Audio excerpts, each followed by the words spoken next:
नमस्कार, news India देख रहे हैं आप। मैं हूं आपके साथ पूजा अग्रवाल। बुलेटिन में आप सभी का बहुत बहुत स्वागत है। शुरुआत बड़ी खबर के साथ करेंगे। महाराष्ट्र विधानसभा चुनाव में नेताओं के बीच जुबानी जंग तेज हो गई है।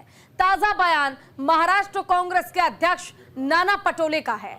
नाना पटोले ने एक चुनावी जनसभा को संबोधित करते हुए लोगों से पूछा है कि क्या अकोला जिले के ओबीसी समुदाय के लोग उस पार्टी को वोट देंगे जो उनके लिए आपत्तिजनक भाषा का प्रयोग करती है। पटोले ने आगे कहा, अब बीजेपी को सबक सिखाने का समय आ चुका है। उन्होंने बीजेपी पर खुद को भगवान समझने का आरोप लगाया। नेताओं के बयान पर जो प्रतिक्रियाएं हैं वो सामने आ रही हैं, वो भी हम आपको सुनवाते हैं। क्या अकोला जिले के ओबीसी के लोग आप बीजेपी को वोट करोगे जो तुमको कुत्ता बोलते हैं? आप बीजेपी को कुत्ता बनाने का समय आ गया है। बीजेपी को कुत्ता बनाने का समय आ गया है। ये इतनी मस्ती में आ गए कि ये किसी को, अब ये तो भगवान हो गए ना। पहले देवेंद्र जी थे। मैं पूछना चाहता हूं, क्या अकोला जिले के ओबीसी के लोग आप बीजेपी को वोट करोगे जो तुमको कुत्ता बोलते हैं? आप बीजेपी को कुत्ता बनाने का समय आ गया है। बीजेपी को कुत्ता बनाने का समय आ गया है। ये इतनी मस्ती में आ गए कि ये किसी को, अब ये तो भगवान हो गए ना। पहले देवेंद्र जी थे। मैं पूछना चाहता हूं, क्या अकोला जिले के ओबीसी के लोग आप बीजेपी को वोट करोगे जो तुमको कुत्ता बोलते हैं? आप बीजेपी को कुत्ता बनाने का समय आ गया है। बीजेपी को कुत्ता बनाने का समय आ गया है। ये इतनी मस्ती में आ गए कि ये किसी को, अब ये तो भगवान हो गए ना। पहले देवेंद्र जी थे। मैं पूछना चाहता हूं, क्या अकोला जिले के ओबीसी के लोग आप बीजेपी को वोट करोगे जो तुमको कुत्ता बोलते हैं? आप बीजेपी को कुत्ता बनाने का समय आ गया है। बीजेपी को कुत्ता बनाने का समय आ गया है। तो देखिए, नेताओं के बयान आपने सुने जिसमें नाना पटोले जो है वो बीजेपी पर आरोप लगाते हैं और साफ तौर पर कहते हैं कि ऐसे नेताओं को या फिर ऐसी पार्टियों को वोट देने की जरूरत नहीं है जो खुद को भगवान समझते हैं। और सिर्फ इतना ही नहीं कहा नाना पटोले ने, उन्होंने साफ तौर पर कहा है कि बीजेपी अब खुद को भगवान समझने लगी है।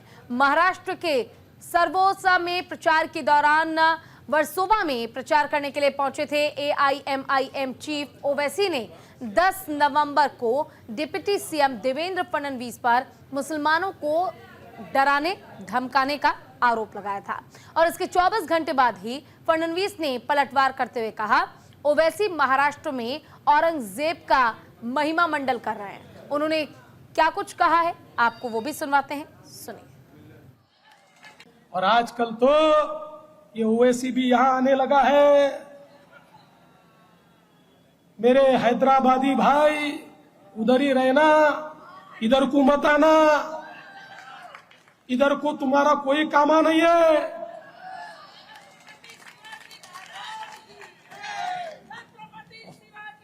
अरे भाई, मैं समझ नहीं पा रहा हूं ये क्या यहां पर हो रहा है। यहां पर आकर हमको धमकियां दी जा रही है। यहां पर आकर औरंगजेब का महिमा मंडन हो रहा है।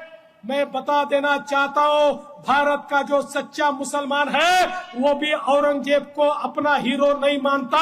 अरे औरंगजेब तो आक्रमणकारी था, उसने हम पर आक्रमण किया था। इसलिए सुन ले ओवैसी, बिना पेशाब करेगा औरंगजेब की पहचान पर। अब तो तिरंगा लहराएंगे पूरे पाकिस्तान पर। और आजकल तो बिल्कुल, तो देखिए किस तरह से आरोप लगाए गए। साफ तौर पर एक दूसरे पर न केवल आरोप प्रत्यारोप का दौर चल रहा है, बल्कि बयानों के जरिए महाराष्ट्र की चुनावी बिसात बिसाने की भी पूरी कोशिश की जा रही है, चाहे वो बीजेपी हो, चाहे वो विपक्षी दल हो। और अब आपको बताते हैं कि आखिर महाराष्ट्र में असदुद्दीन ओवैसी ने बीजेपी और आरएसएस को किस तरह घेरा है। उन्होंने क्या कुछ कहा है, उनका भी बयान सुनवाते हैं, सुनिए। टुकड़े हो गए, जब संविधान मौलाना आजाद ने कहा कि मैं तकलीफ में था कि मुल्क के क्यों दो टुकड़े किए जा रहे हैं। मुल्क के दो टुकड़े हो गए। जब संविधान बनाने की बात आई और जब संविधान बनाने की उस कमेटी में मुसलमानों के लिए रिजर्वेशन की बात आई तो मौलाना आजाद लिखते हैं, क्या लिखते हैं कि जब मैं और मौलाना हिफ्जुर रहमान मुसलमानों के लिए आरक्षण की बात करते तो पटेल मुसलमानों से एक तजम्मुल साहब होते थे और एक मोहतरमा होती थी, उनका नाम याद नहीं आ रहा मुझे। आजाद बोलते थे कि कम से कम रिजर्वेशन दे दो, तो आजाद की बात नहीं सुनी गई मौलाना आजाद की, और मौलाना आजाद ने तारीखी जुमला कहा था कि ये कॉन्स्टिट्यूएंट असेंबली मेरे लिए एक नया कैद खाना बन गई। ये आरएसएस संघी के लोग जेल नहीं गए थे। जब मुस्लिम एम्पावरमेंट की बात आ गई, नहीं नहीं नहीं नहीं, ये ठीक नहीं है। क्यों ठीक नहीं है? क्योंकि तुम हमेशा सरेंडर कर जाओ, सरेंडर कर जाओ, सबमिशन जो बोलते अंग्रेजी में। मेरे भाई, सरेंडर और सबमिशन से काम नहीं होता, आपको एक एजेंसी की जरूरत है, और वो एजेंसी का रूप आज मजलिस इत्तेहादुल मुस्लिमीन निभा रही है पूरे भारत की जमहूरियत में। इसीलिए नफरत करते हैं। जो 70 साल पहले गलती हमारे बुजुर्गों ने की थी, अगर वो सियासी लीडरशिप को बना देते तो आज हमको आरक्षण भी मिलता, आज हमारी सियासी क़यादत भी होती, हम जेलों में नहीं बाहर होते। तो वहीं कांग्रेस अध्यक्ष खड़गे का सीएम योगी पर हमला जारी है। खड़गे ने योगी आदित्यनाथ पर निशाना साधते हुए कहा कि वो साधु का ड्रेस पहनते हैं पर लोगों के बीच आकर बटेंगे तो कटेंगे जैसी बात बोलते हैं। क्या ये साधु का काम है? ऐसा कोई टेररिस्ट ही बोल सकता है, साधु नहीं बोल सकता। कांग्रेस अध्यक्ष यही नहीं रुके, उन्होंने कहा कि क्या योगी ने गेरुआ वस्त्र प्रधानमंत्री की तरह झूठ बोलने के लिए पहना है? साधु तो करुणामय होते हैं। उन्होंने बहुत के घरों को बुलडोजर से तोड़ दिया है। वहीं इससे पहले भी खड़गे ने सीएम योगी आदित्यनाथ पर इशारों ही इशारों में निशाना साधा था। योगी आदित्यनाथ वो तो ऊपर से साधुओं का वेश पहनते हैं। अरे मुख में राम और बगल में छुरी कितने दिन चलाएंगे? मैंने उसी लिए परसों मुंबई में मीटिंग हुई थी तो कहा, भाई एक काम करो, तो नहीं कर सकते आप, क्योंकि जो साधु संत होता है वो सबके लिए होता है। बाटो काटो में क्यों जा रहे हैं? हाँ, इधर लोगों को बोलते हैं बटेंगे तो कटेंगे, ये साधु का काम है, नाथ पंथ का काम है। अरे ये काम कोई टेररिस्ट बोल सकता है, आप नहीं बोल सकते। आप एक मठ के एक व्यवस्थापक हो और आप सब संसार छोड़ के क्या बोलते गेरुआ कपड़ा डाले, साधु संत बनने के लिए डाले। क्या मोदी के जैसा झूठ बोलने के लिए डाले? मैं पूछता हूं आपको भी, मैं सवाल करता हूं कि ऐसे ऐसे लोग बीजेपी में हैं, अपने घर छोड़ के, मठ छोड़ के, अधिकार के लिए अगर हर जगह फिरते हैं, गंदी बात करते हैं और लोगों को सताने की बात करते हैं, और कोई माइनॉरिटीज के लोग हैं, उनका दुकान है, ज्यादा कम कुछ रास्ते में छोटा मोटा आया, उसको बुलडोजर लगा देते हैं। बहुत से घर उन्होंने बुलडोजर लगा के तोड़ दिया। योगी कौन एक साधु के बेस में रहते हैं, लेकिन अच्छे पॉलिटिशियंस बन गए हैं, चीफ मिनिस्टर भी बने हैं, और उनका गेरुआ कपड़े पहनते हैं और सर पे बाल भी नहीं रखते।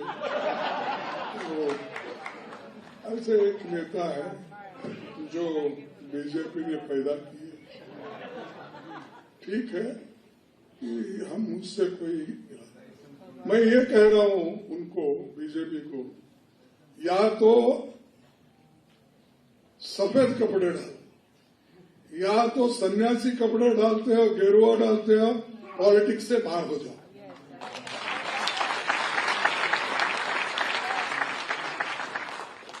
भाई उसकी पवित्रता क्या रही? एक तरफ गेरुआ कपड़े डालते हो, जज साहब आपको पूछ रहा हूं, एक तरफ गेरुआ कपड़े डालते हो, दूसरों को उपदेश करते हो, बटेंगे तो कटेंगे बोलते हो, और ये क्यों डाले? अरे आपका काम तो है सबको जोड़ना, सबसे प्रेम से बात करना, सबको एक रखना। वो सब छोड़ के इन्होंने भारत जोड़ने के लिए, जैसा कि राहुल गांधी ने कन्याकुमारी से कश्मीर तक पैदल चला, आराम में बड़े बड़े गाड़ियां लेके घूम रहे और गरीबों की बात करते हैं और लोगों में विष भर रहे हैं, तोड़ने का काम कर रहे हैं। तो इसलिए इनसे होशियार रहना ये जरूरी है। और ये अगर मैं अपील करता हूं आपसे कि ऐसे लोगों को अगर घर में नहीं बिठाएंगे तो आपको नेक्स्ट मनु जैसी जो भावना है, मनुस्मृति के आ जाएगी, संविधान के जगह मनुस्मृति आ जाएगी और ये उसके महंत बन के बैठेंगे। लाडकी बहीण माझी